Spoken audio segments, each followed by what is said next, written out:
WCD म्हणजेच मृद आणि जलसंधारण विभाग, ज्याच्या आकृती बंधाची आपण खूप दिवसापासून वाट पाहत होतो, त्याचा शेवटी मित्रांनो GR आलेला आहे.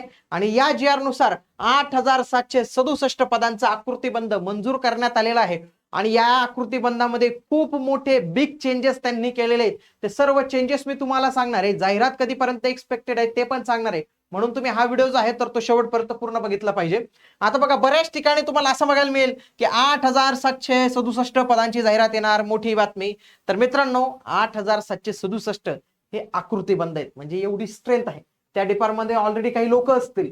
आता त्याच्यानंतर ज्या रिक्त जागा असतील त्यांची जाहिरात येईल. एवढ्या पदांची जाहिरात येणार म्हणजे हे चुकीचं आहे. मी तुम्हाला सांगणार आहे कोणत्या पदांची जाहिरात येणार आहे, किती येऊ शकते, सगळं सांगणार आहे. बघा, मृद आणि जलसंधारण विभाग यांचा 27 मे 2026 ला आलेला हा GR आपण पाहू शकतो. मृद जलसंधारण विभागाच्या फेररचनेसह क्षेत्रीय यंत्रणेचा सुधारित आकृतीबंध निश्चित करण्याबाबत, म्हणजे जो आकृतीबंधाची वाट पाहत होतो तो आकृतीबंध फायनली आलेला आहे. मित्रांनो, महाराष्ट्राच्या क्षेत्रात टेक्निकल मध्ये प्रचंड बदल होत आहे.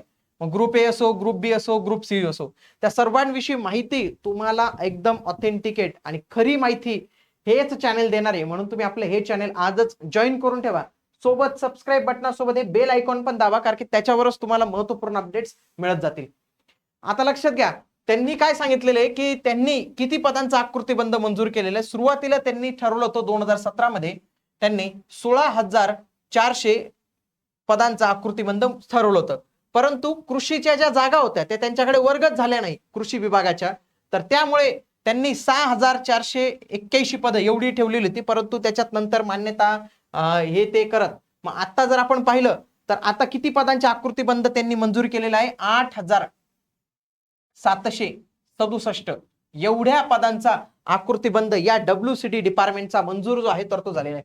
सोबत याच्यामध्ये जे इंजिनिअरिंगचे पद आहेत तर त्याच्यामध्ये त्यांनी क्रायटेरिया ठेवलेला आहे, कार्यकारी अभियंता. ओके, तर याच्यामध्ये लक्षात घ्या, कार्यकारी अभियंता पर्यंत एकूण पदसंख्येच्या 60 आणि 40 या प्रमाणात स्थापत्य अभियांत्रिकी आणि कृषी अभियांत्रिकी शाखेतील उमेदवारांकरता कोटा निश्चित करण्यात येईल व कार्यकारी अभियंता म्हणून पदोन्नत झाल्यानंतर एकत्रित सेवा ज्येष्ठता यादी ठेवण्यात येईल. म्हणजे कार्यकारी अभियंता पर्यंत जी काही पद आहेत ना, तर ती सर्व पदांमध्ये कोटा सिस्टीम राहणार आहे, ज्याच्यामध्ये 60% पदं सिव्हिल वाल्यांसाठी जातील, 40% पदं ही ऍग्रिकल्चर इंजिनिअरिंग वाल्यांसाठी जातील. फॉर एक्झाम्पल बघा, कार्यकारी अभियंता याची 76 पदं मंजूर आहेत, त्याच्यापैकी 46 पदं ही सिव्हिल वाल्यांना भेटतील, 30 पदं ही ऍग्री इंजिनिअरिंग वाल्यांना भेटणार आहे. उप अभियंता याचे 423 पदं मंजूर आहेत, 256 सिव्हिल वाल्यांना, 169 ऍग्री वाल्यांना. वरिष्ठ अभियंता, सहाय्यक अभियंता श्रेणी 2, तर हे आपलं जे जलसंधारण अधिकारी ग्रुप बी गॅजेटेड नावाचं पोस्ट होतं त्याचं हे नवीन नाव आहे बरं का. तर हे नवीन नाव आहे, त्याच्यापैकी 330 कृषीवाल्यांना, 496 सिव्हिल वाल्यांना. हे कनिष्ठ अभियंता ज्याला आपण जलसंधारण अधिकारी गट ब अराजपत्रित म्हणत होतो त्याचं नाव आता त्यांनी JE ठेवलेलं आहे.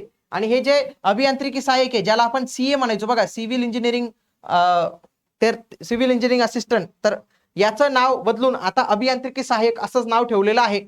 म्हणजे सिव्हिलच्या वाट्याला 3,595 पदं गेलेली आहेत आणि ऍग्रीच्या ऍग्रीकडे 2,395 एवढी पदं जी आहेत तर ते इथं गेलेली आहेत मित्रांनो. आता याचा सुधारित आकृतीबंध जो आहे तर तो पण आलेला, तो पण मी तुम्हाला सांगतो. बघा, कनिष्ठ अभियंता JE हे पद नव्हतं, म्हणजे होतच ते पण नाव त्याचं ते नव्हतं, वेगळं होतं. S15 वेतन श्रेणी आहे, 1,555 एवढी पदं पाहायला मिळतात. बघा, वरिष्ठ लिपिक हे पद तर प्रमोशनने भरलं जातं, परंतु कनिष्ठ लिपिक हे MPSC थ्रू जे आहे तर ते भरलं जातं. S6 वेतन श्रेणी 713 पदं यांनी या आकृतीबंधात त्याच्यासाठी मंजूर करून दिलेले आहेत. आता काही पदांच्या नावांमध्ये बदल झालेले जे मी तुम्हाला सांगितलं. बघा, आधी जे जलसंधारण अधिकारी गट ब अराजपत्रित म्हणायचो त्याचा आता नाव असेल JE ज्युनियर इंजिनियर, कनिष्ठ अभियंता हे नाव असणार आहे. स्थापत्य अभियांत्रिकी सहाय्यक ज्याला आपण सिव्हिल इंजिनिअरिंग असे CA म्हणायचो तर ते होतं अभियांत्रिकी सहाय्यक हे नाव. पहिलं ते स्थापत्य त्यांनी जे आहे तर ते हे नाव काढून टाकलेलं आहे. ओके, हे अशा पद्धतीने बघा, जलसंधारण अधिकारी गट ब राजपत्रित त्याचं नाव आता वरिष्ठ अभियंता, सहाय्यक अभियंता श्रेणी 2 असं नाव त्यांनी इथं ठेवलेलं आहे. या नावांमध्ये आता बदल केलेला आहे, याच्यानुसार आपल्याला ऍड मिळायला मिळेल. आता किती पदांसाठी जाहिरात वगैरे येऊ शकते, किती पद रिक्त आहे, तर थोडीशी आयडिया आपल्याला इथं कळते. फॉर एक्झाम्पल, JEच्या ज्या जागा आहेत S15 वाल्या, तर त्याची आधी 1153 जागा मंजूर होत्या, त्याच्यामध्ये 402 नवीन ऍड करण्यात आली, वाढ झालेली आहे. आता वाढ झालेली म्हणजे काय की हे पद नव्यानं मंजूर झालेले आहेत आणि ही पद त्यांना भरावी लागणार आहेत. तर अशी आता 1555 पदं झाली आहेत, म्हणजे एवढी तर पदं त्यांना भरावी लागणार आहेत. आता काय करतील, डिपार्टमेंटमध्ये किती पदं जास्त एक्स्ट्रा आहेत किती नाही तर ते सगळं बघून आणि एवढी ही 1555 ला कम्पेअर करतील.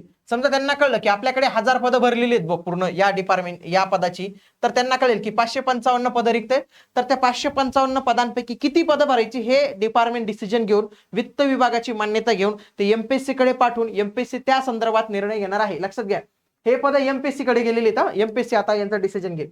काही पद त्यांनी काढून टाकली, जसं भांडारपाल, सहाय्यक भांडारपाल हे काढून टाकलं. अभियांत्रिकी सहाय्यकला खूप चांगला फायदा झाला. आधी फक्त 302च पद होती आकृतीबंधानुसार. एस8 ची वेतन श्रेणीवालं पद आहे आपलं, तर ते त्याच्यामध्ये 2800 पद ऍड झालेली आहेत आणि आता 3110 पदांचा आकृतीबंध केलेला आहे सीए साठी, ज्याचं आता नाव अभियांत्रिकी सहाय्यक असं त्यांनी इथं ठेवलेलं आहे. याच्यासोबत अनेक आणखी काही बदल झालेले ते पण मी तुम्हाला सांगतो. बघा, 6483 पद ही आधीची होती, आता ही नवीन वाढीव पद आलेली आहेत 2284 पद. तर आता किती झालेले 8767 एवढ्या पदाचं. त्याच्यानंतर कार्यकारी अभियंता या पदापर्यंत जी काही खालची पदं असतील तर खालून तर वरतीपर्यंत कोटा सिस्टीम निश्चित केलेले. 40% कोटा हा ऍग्री इंजिनिअरिंग वाल्यांना मिळणार आहे, 60% कोटा हा सिव्हिल इंजिनिअरिंग वाल्यांना मिळणार आहे. सोबत काही प्रवर्ग त्यांनी मृत संवर्ग म्हणून घोषित केलेले, त्यांची पदं आता भरली जाणार नाही. मृदा आणि जलसंधारण विभागाचे काम काय असणार आहे? जलसंधारण आणि मृद संधारण याच्या संदर्भातलं जे काही काम असेल ते हेच डिपार्टमेंट सांभाळणार आहे. बाकी वृक्ष लागवड, फळबाग लागवड, गवत लागवड, सामाजिक वनीकरण हे काम कृषी विभाग आणि वन विभाग त्यांचं ते पाहून घेतील. त्यांच्यामध्ये हे डिपार्टमेंट जे आहे तर ते ढवळाढवळ करणार नाही. त्याच्यानंतर राज्य आणि प्रादेशिक स्तरावर नेतृत्वाची पुनर्रचना आणि धरण सुरक्षितता कक्ष त्यांनी तिथं केलेला. बघा, इथं पुणे, छत्रपती संभाजीनगर आणि नागपूर. छत्रपती संभाजीनगर मध्ये नवीन त्यांनी कार्यालय जे आहे तर ते केलेलं आहे. आता छत्रपती संभाजीनगर मधलं जे आयुक्त कार्यालय त्याच्यातील अपर आयुक्त हे पद रद्द केलं, उपायुक्त पद वित्त रद्द केलं आणि उप आयुक्त प्रशासन हे पद जे आहे तर ते त्यांनी तिथं इंट्रोड्यूस केलेलं आहे. राज्य स्तरावर कार्यकारी अभियंताची 31 कार्यालय होती, ती आता 34 झालेली आहेत, ज्याच्यामध्ये वर्धा, पालघर आणि सिंधुदुर्ग ही 3 नवीन जिल्ह्यांची कार्यालय ऍड झालेली आहेत. सोबत जिल्हा परिषद लघु पाटबंधारे स्तर होतो तो 30 वरून 34 झालेला आहे, ज्याच्यामध्ये कोल्हापूर, लातूर, रत्नागिरी आणि रायगड या 4 जिल्ह्यांचा समावेश आपल्याला पाहायला मिळतो. उपविभागीय कार्यालय त्यांनी 142 वरून जे आहे तर ते 175 वाढवलेली आपल्याला इथे दिसतात. 175 त्यांनी इथं वाढवलेले. विशेष प्रत्येक उपविभागांतर्गत 8 विशेष पथक त्यांनी जे आहे तर ते नेमणूक त्यांनी इथं केलेली आहे. आता सोबत महाराष्ट्र जलसंधारण महामंडळ इथं देखील 19 पदांचा 21 पदांचा स्वतंत्र आकृतीबंध, म्हणजे ज्याच्यात जे आहे 2 पद आणि एक जे आहे 19 पद, असे 21 पदांचा आकृतीबंध त्यांनी केलेला आहे. प्रत्येक महानगरपालिका क्षेत्रासाठी विशेष पथक त्यांनी जे आहे तर ते इथं नेमणूक केलेली आहे. आणि बाकी हे जुने पदनाम आणि नवीन पदनाम, तर इथं आपल्याला हे सगळ्या काही गोष्टी पाहायला मिळतात.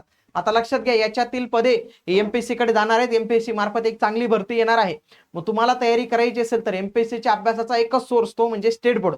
सध्या आता परीक्षा योजना नाही, परंतु आपण खाली बसून राहणं हे योग्य नाही. तर त्याच्यासाठी तुमचा जीएसचा एक चांगला स्टडी व्हावा याच्यासाठी स्टेट बोर्डची बॅच मित्रांनो फक्त 99 रुपयामध्ये इग्नाइट अकॅडमीचं ऍप्लिकेशन डाउनलोड करून तुम्ही या बॅचला एनरोल करू शकता.